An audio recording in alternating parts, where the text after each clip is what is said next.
Film की कहानी शुरू होती है कश्मीर से, जहां 370 की धारा हटते ही पाकिस्तान में खलबली मच जाती है। आगे एक निजी टेररिस्ट गैंग दिखाया जाता है जिसका नाम आउटफिट एक्स होता है और इसका लीडर जिम, जो जॉन अब्राहम होते हैं। जिम को इंडिया में ब्लास्ट करने का एक मिशन सौंपा जाता है जिसके तहत वह एक ऐसे वायरस को भारत में डालना चाहते हैं जो कुछ ही मिनटों में पूरे देश को खत्म करने की क्षमता रखता है। इस बीच पठान, एक कमजोर रॉ एजेंट, और इसकी सबसे तेज अधिकारी नंदिनी, जो डिम्पल कपाड़िया हैं, यह दोनों मिलकर एक रिसर्च कंपनी खोलते हैं जिसका नाम joint operation and covert research है, जो एजेंटों की भर्ती करती है। बहुत साल पहले इनकी सेनाओं को मारा और चोट पहुंचाया गया था, लेकिन अभी भी देश की सेवा करने का जुनून रखते हैं। रॉ एजेंट के सीईओ सचिव कर्नल सुनील लूथरा, जो इस कंपनी को खोलने का आदेश देते हैं। पठान और इसकी टीम एक वैज्ञानिक समारोह में राष्ट्रपति पर हमला करने की आउटफिट एक्स की योजना को रोकने के लिए दुबई जाते हैं, लेकिन यहाँ पहुँचते ही पठान को पता चलता है कि उनकी योजना वास्तव में दो वैज्ञानिकों डॉक्टर सहानी और डॉक्टर फारूकी का अपहरण होने वाला है। तभी जिम यहाँ पहुँच जाता है और वैज्ञानिकों के काफिले पर हमला करना शुरू कर देता है। इनको अपहरण करने की कोशिश करने लगता है। तभी पठान भी इसे रोकने की कोशिश करता है और दोनों में दमदार लड़ाई शुरू हो जाती है। पठान और इसके साथियों को जिम मिसाइल से इसकी गाड़ी को ब्लास्ट कर मारने की कोशिश करता है, पर पठान किसी भी तरह अपने एक साथी को बचाने में सफल हो जाता है और जिम से लड़ने पहुंच जाता है। जिम और घायल पठान में दोनों में जबरदस्त लड़ाई होती है, पर जिम पठान से बचकर इसके वैज्ञानिकों के साथ भागने में सफल हो जाता है। कुछ समय बाद ऑफिसर्स में लूथरा पठान से जिम के बारे में बताता है। जिम कभी हिंदुस्तान का जवान हुआ करता था। हिंदुस्तान से नफरत की भी जिम की एक कहानी होती है। सालों पहले सोमालिया आतंकवादियों ने जिम और इसके परिवार को मारने की कोशिश की थी। जिम खुद को तो बचाने में सफल हो जाता है, पर अपनी पत्नी और आजन्मे बच्चे को नहीं बचा पाता। फिर अपनी मौत को नकली साबित करता है ताकि इस देश को मिटाकर अपने परिवार का प्रतिशोध ले सके, और तब से जिम अब एक टेररिस्ट बन चुका है। पठान को रक्त बीज नाम का एक कोडवर्ड के बारे में पता चलता है, और यह भी कि दुबई में एक मरा हुआ व्यक्ति जो पहले गुप्त एजेंट सैनिक थे, और इसका पैसा स्पेन में एक पाकिस्तानी डॉक्टर रुबीना, जो कि दीपिका पादुकोण है, को ट्रांसफर किया गया था। पठान को यह सब बातें पता चलते ही यह स्पेन जाने की तैयारी करता है। वहां पहुंचते ही पठान जिम के आदमियों द्वारा पकड़ लिया जाता है। पठान को यह भी पता चलता है कि रुबीना एक पूर्व एजेंट है।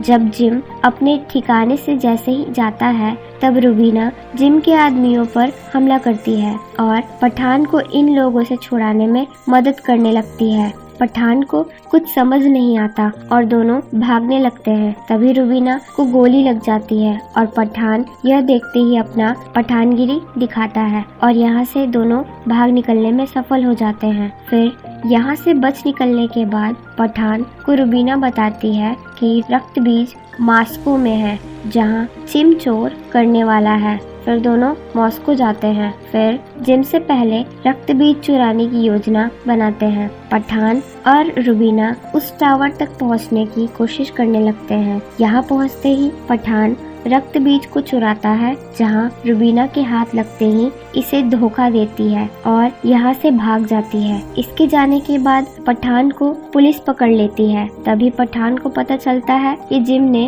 भावनाओं के लिए अपनी कमजोरी का उपयोग करके मुझे अपने लिए रक्त बीज चुराने के लिए सच में रुबीना का इस्तेमाल किया है। फिर पठान को ट्रेन से जेल ले जाया जाता है, जहाँ ट्रेन में कैदियों के हाथों पठान को मारने के लिए छोड़ दिया जाता है। तभी पठान पर हमला करना शुरू कर देता है। पठान इससे लड़ने लगता है। पठान बुरी तरह घायल होकर थक जाता है। तभी टाइगर, जो कि सलमान खान है, इसे बचाने आते हैं। नंदिनी पठान का पता टाइगर को मोर्स कोड के माध्यम से सूचित पहले ही कर देती है।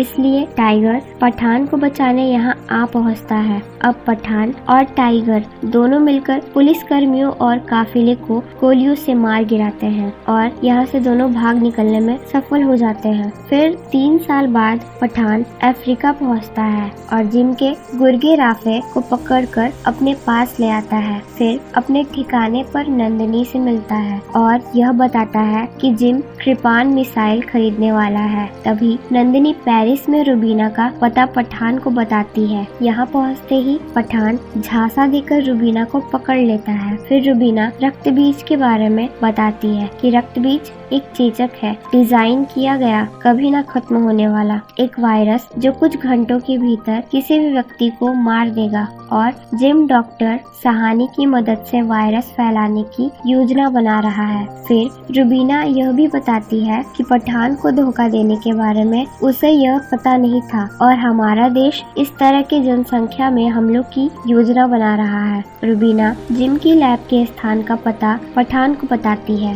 फिर पठान और इसकी टीम लैब पर पहुंचते हैं और अपने पूरे हथियारों के साथ इन पर हमला शुरू कर देते हैं। इधर वायरस को बचाने के लिए पठान से लड़ता है। फिर रुबीना जिम को झांसा देकर भागने की कोशिश करती है। फिर जिम इसे देख लेता है और वायरस को लेकर यहाँ से भागने लगता है। फिर जिम और पठान में वायरस के गोले के लिए दोनों में लड़ाई होती है। तभी लड़ाई के दौरान दोनों बर्फ की चट्टानों पर पहुँच जाते हैं। रुबीना भी यहाँ आ पहुँचती है। फिर जिम रुबीना को बर्फ की चट्टानों में धकेल देता है क्योंकि रुबीना के हाथ में वायरस का गोला होता है। तभी पठान रुबीना को बचाने बर्फ के अंदर जाता है। पठान रुबीना और वायरस को बचा लेता है पर दूसरा वायरस का गोला जिम के पास होता है। पठान और इसकी टीम वायरस के लिए एक टीका तैयार करने के लिए भारतीय संक्रमण रोग संस्थान IICD जाते हैं, जहां इनकी टीम को पता चलता है कि गोले में ऐसा कोई वायरस नहीं है। तभी जिम इन लोगों से संपर्क करता है और इन लोगों को बताता है कि इस गोले से पहले ही लैब में वायरस फैला चुका है, जिससे सारे वैज्ञानिक और नंदिनी भी संक्रमित हो जाते हैं और कुछ ही समय बाद संक्रमित लोगों की मौत हो जाती है। नंदिनी के मरने से पठान बहुत भावुक हो जाता है और जिम को पकड़ने के लिए निर्णय लेता है। वायरस को फैलने से रोकने के लिए प्रयोगशाला विस्फोट में नष्ट हो जाती है। फिर जिम 24 घंटे के भीतर भारतीय सैनिकों को कश्मीर से बाहर निकालने का अल्टीमेट देता है। इधर पठान मिसाइल की जगह के बारे में राफे से पूछताछ करता है और इसे पता चलता है कि मिसाइल अफगानिस्तान में रखा गया है। जिम के सैनिकों को एक जाल में फंसाकर पठान रुबीना और इसकी टीम जिम के अड्डे पर किसी भी तरह पहुंचते हैं और इन पर हमला शुरू कर देते हैं, जहां वायरस को सक्रिय करने से पहले रुबीना कादिर को मार देती है। इधर जिम जेट पैक को लेकर यहाँ से भागने की कोशिश करता है। तभी पठान जिम का पीछा करता है और पठान जिम को पकड़ने के लिए दोनों एक केबिन में टकराते हैं और गिर जाते हैं। इस बीच रुबीना को पता चलता है कि रक्त बीज मिसाइल में नहीं है, बल्कि दिल्ली में उतरने वाले एक यात्री से बंधे हवाई जहाज में है, जहां यह पठान को बताती है। फिर पता चलता है कि जिम के पास डेटोनेटर है। इधर लूथरा विमान को दिल्ली में उतरने से रोकने के लिए हवाई जहाज के पायलट को फोन करता है। केबिन में पठान और जिम में खूब लड़ाई होती है। तभी जिम लड़ाई के दौरान पठान को छुरा मार देता है। फिर भी पठान जिम से डेटोनेटर लेने में सफल हो जाता है और रक्त बीज को बर्बाद कर देता है। हवाई जहाज में बैठे सभी यात्रियों को जान बचा लेती है और जिम को चट्टानों से फेंक कर मार देता है। इसके बाद पठान को बहाल कर दिया जाता है और इसे JOCR के हेड बना दिया जाता है, जबकि नंदिनी को उनकी बहादुरी के लिए मरणोपरांत से सम्मानित किया जाता है। सम्मानित के बाद पठान और टाइगर को रिटायर होने के बारे में सोचते हुए और इनके जगह दूसरे एजेंट को सुझाव देते हुए देखा जाता है, जो इनके नाम का खुलासा किए बिना पठान की जगह ले सकते हैं और कहानी यही खत्म हो जाती है।